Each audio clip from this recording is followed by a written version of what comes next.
एक बार की बात है, एक ब्राह्मण थे और वे बचपन से ही वैराग्य धारण करके भगवान का भजन कीर्तन करने लगे। कई वर्षों तक गायत्री महामंत्र का जाप करते रहे। उनके मन में, उस ब्राह्मण देवता के मन में यह भाव था कि हम जाप करेंगे, गायत्री माता साक्षात प्रकट होगी, हमें दर्शन देगी। जब 10 वर्षों तक लगातार दिन रात गायत्री मंत्र का जाप करते रहे, गायत्री मैया ने जब दर्शन नहीं दिया, तब किसी सिद्ध महापुरुष से उन्होंने प्रश्न किया, महात्मा जी, हम तो लगातार 10 वर्षों तक गायत्री महामंत्र का जाप करते रहे, गायत्री मैया ने हमें दर्शन नहीं दिया। वे महात्मा जी कृष्ण के भक्त थे। उन्होंने कहा, तो गायत्री मैया को छोड़ दो और भगवान कृष्ण का जाप करो, भजन करो, कीर्तन करो। अब 10 वर्षों तक भगवान कृष्ण का भी वो भजन कीर्तन करते रहे। उनके मन में था भगवान कृष्ण प्रकट होंगे, हमें दर्शन देंगे, लेकिन ऐसा कुछ भी नहीं हुआ। अब उस ब्राह्मण के मन में ये हो गया, भाई हम इतने दिन से भजन कर रहे हैं, कीर्तन कर रहे हैं, न गायत्री मैया ने हमें दर्शन दिया, न भगवान कृष्ण ने ही हमें दर्शन दिया, सब बेकार है, छोड़ो, ये सब नहीं करना। जब हम इतना कर रहे हैं, हमें कुछ भी फल ही नहीं मिल रहा है, तो फिर करने से क्या फायदा है। यही सोच करके वह ब्राह्मण देवता बनारस से चले हैं। बीच रास्ते में जंगल पड़ा और बीच रास्ते में वो क्या देखते हैं ब्राह्मण देवता, एक बहुत विशाल पीपल का पेड़ है। उस पीपल के पेड़ पर सबसे ऊपर वाली डाली पर एक व्यक्ति बैठा हुआ है। उसकी कुल्हाड़ी नीचे जमीन पर गिर पड़ी। गर्मी का मौसम था, गर्मी से परेशान वह पंडित जी उस पीपल के पेड़ के नीचे पहुंचे, आराम करने लगे। तब ऊपर से उस व्यक्ति ने आवाज लगाई, ओ ब्राह्मण देवता, हमारी कुल्हाड़ी नीचे गिर गई, उस कुल्हाड़ी को हमें दे दो। उस ब्राह्मण देवता ने कहा, अरे महाराज, हम तो संत महात्मा ठहरे, हमें तो वृक्ष पर चढ़ने आता नहीं, हमें वृक्ष पर चढ़ने नहीं आता। आप इतने ऊंचे हो, मैं कैसे आप तक कुल्हाड़ी पहुंचाऊं। उस व्यक्ति ने कहा, ब्राह्मण देवता, आप उस कुल्हाड़ी को अपने हाथ में उठाइए और हाथ ऊपर कीजिए। ब्राह्मण देवता ने वही किया, कुल्हाड़ी हाथ में लिया, ऊपर किया। अब उस ब्राह्मण देवता सबसे ऊपर वाली डाली पर बैठा हुआ वह इंसान इतना लंबा हाथ किया कि पंडित जी के हाथ तक उसका हाथ लंबा हो गया। अब पंडित जी देख करके अवाक रह गए, अरे बाप, यह तो बहुत सिद्ध पुरुष है। आज तक हम कहां कहां भटकते रहे, आज तक ऐसा सिद्ध पुरुष तो हमको देखने को मिला नहीं। लेकिन धर्मानुरागी प्रेमी सज्जनों, वह सिद्ध पुरुष नहीं था, वह भूत प्रेत की पूजा करने वाला था, तांत्रिक था। अब पीपल के पेड़ से नीचे उतरा। उस ब्राह्मण देवता ने कहा, आप बहुत सिद्ध महात्मा हो। वह जो तांत्रिक था उस ब्राह्मण को समझ गया कि हमारे प्रभाव से प्रभावित हो गए हैं। ब्राह्मण देवता ने कहा, मैं चाहता हूं आपको अपना गुरु बना लूं। उस तांत्रिक ने कहा, मैं भी चाहता हूं कि आपको शिष्य बना लूं। अब वह पंडित जी जो हमेशा सात्विक भोजन करते थे, हमेशा दिन रात भगवान का भजन कीर्तन करते थे, सत्संग करते थे, उस तांत्रिक ने कहा, यदि आपको हमारा शिष्य बनना है तो कुछ शर्तें हैं, उन शर्तों को आपको पालन करना होगा। उस ब्राह्मण देवता ने कहा, आप जो कहोगे मैं सब करूंगा। उस तांत्रिक ने कहा, सबसे पहले मैं जो खिलाऊंगा उससे आपको खाना होगा। अब तो उस पंडित जी ने उसके चमत्कार को देख लिए थे ना, बोले कि ठीक है। अब उनको उल्टी सीधी वस्तुओं खिलाया, सबसे पहले उनका धर्म नष्ट किया। उस ब्राह्मण देवता का उस तांत्रिक ने धर्म नष्ट किया। उसके बाद कहा कि चलो शमशान घाट में। उस ब्राह्मण को शमशान घाट में वह तांत्रिक लेकर के जाता है और कहता है, देखो मैं जिसको अपना इष्ट बनाया हूं वह आएगा मध्य रात्रि में, मैं बगल में ही रहूंगा, तुम डरना नहीं। और जब वह तुम्हारे सामने प्रकट होगा, तुम्हारे मन में जो भाव होगा, जो मांगना होगा सो मांग लेना। वही हुआ। उस ब्राह्मण देवता को उस तांत्रिक ने कहा था, एक मुर्दे की छाती पर बैठ करके तुमको ये मंत्र बोलना है, और वही करने लगे। वह प्रेत आया और आ करके उस ब्राह्मण देवता के पीछे खड़ा हो गया। उस प्रेत ने कहा, ब्राह्मण देवता तुम्हें जो चाहिए वो मांग लो, हम तुमसे प्रसन्न हैं। उस ब्राह्मण देवता ने कहा, तुम कौन हो? मेरे सामने आओ, मेरे पीछे क्यों हो? उस प्रेत ने कहा, नहीं, मैं तेरे सामने नहीं आ सकता। उस ब्राह्मण देवता ने कहा, क्यों?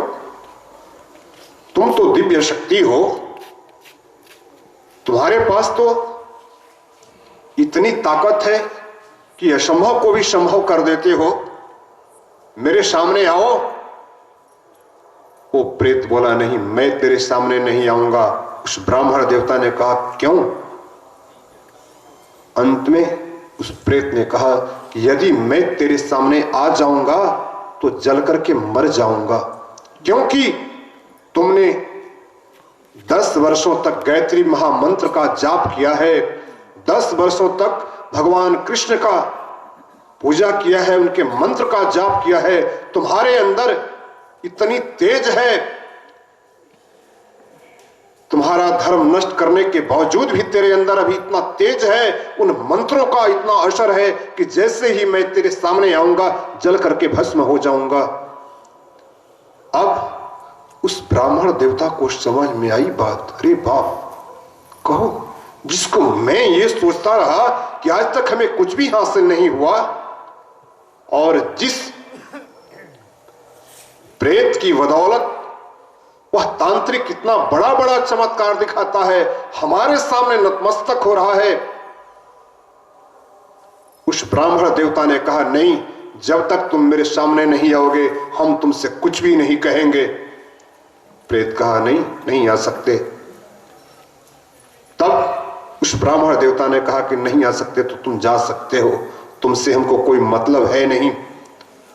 प्रेत तो बड़ा दुष्टात्मा होता है ना, उस ब्राह्मण को वहीं पर इतनी जोरों की पटकन दिया है कि ब्राह्मण देवता मूर्छित हो गए। लगा कि अब मर जाएंगे, तब मर जाएंगे, लेकिन उन मंत्रों का असर कुछ ही देर के बाद उस ब्राह्मण देवता की मूर्छा दूर हुई।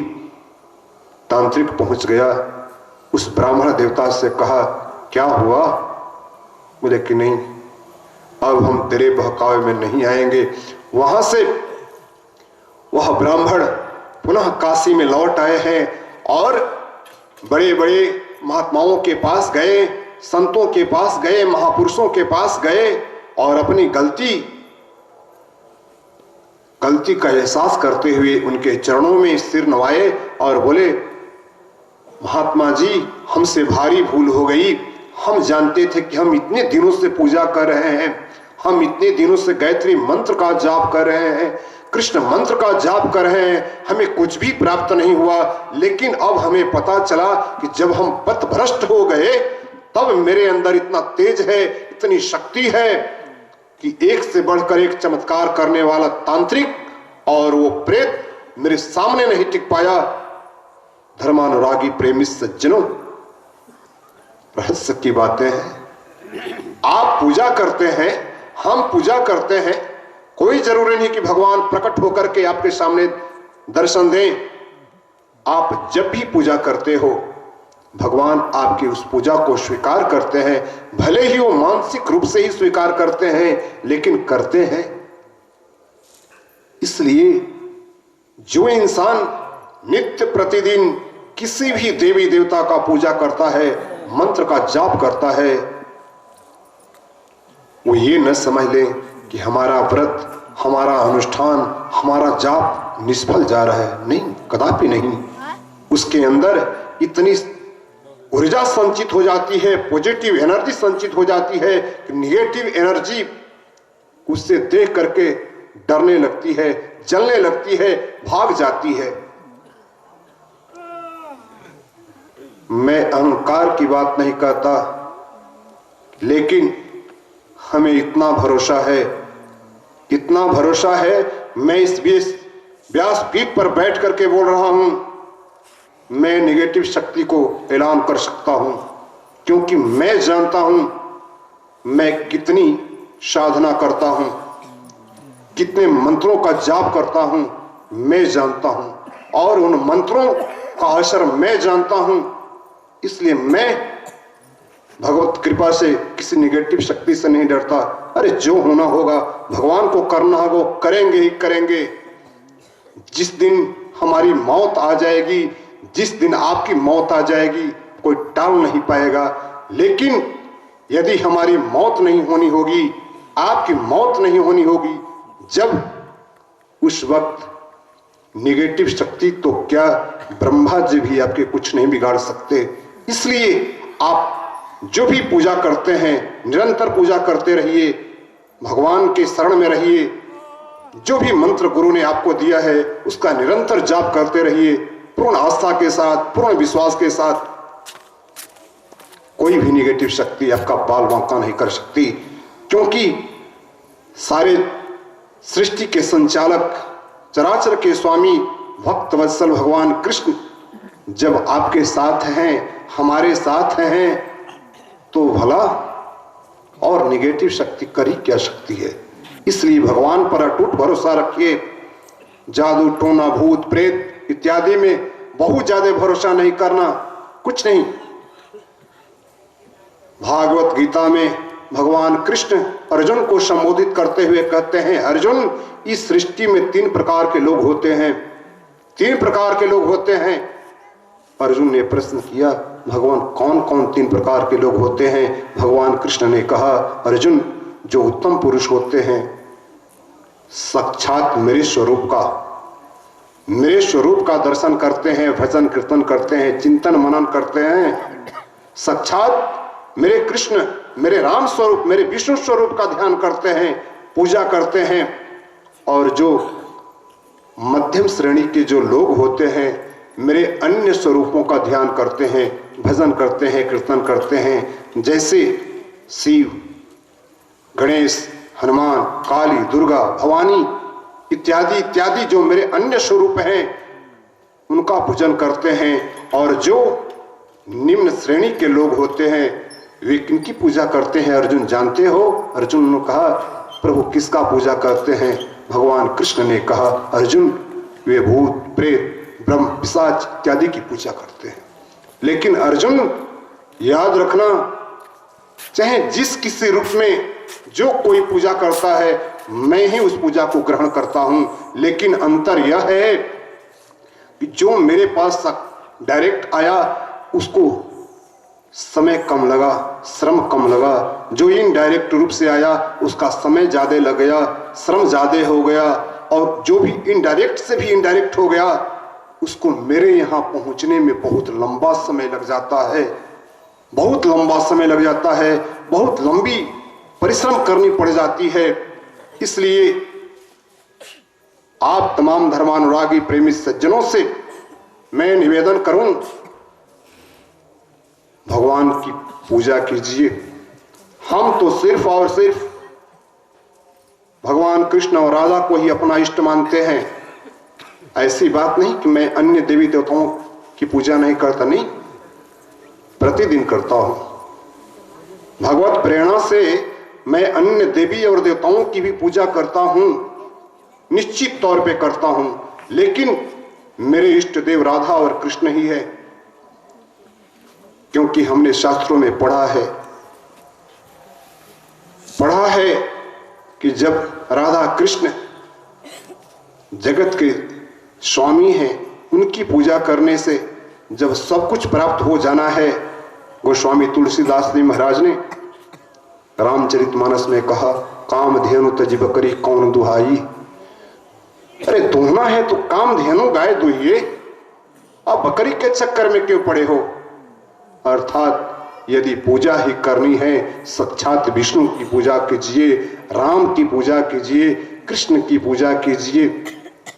यदि उतना दूर तक नहीं पहुंच पाते हैं तो उनके अन्य स्वरूप का पूजा कीजिए, भगवान भोलेनाथ का पूजा कीजिए, देवी मैया का पूजा कीजिए, हनुमान जी का पूजा कीजिए।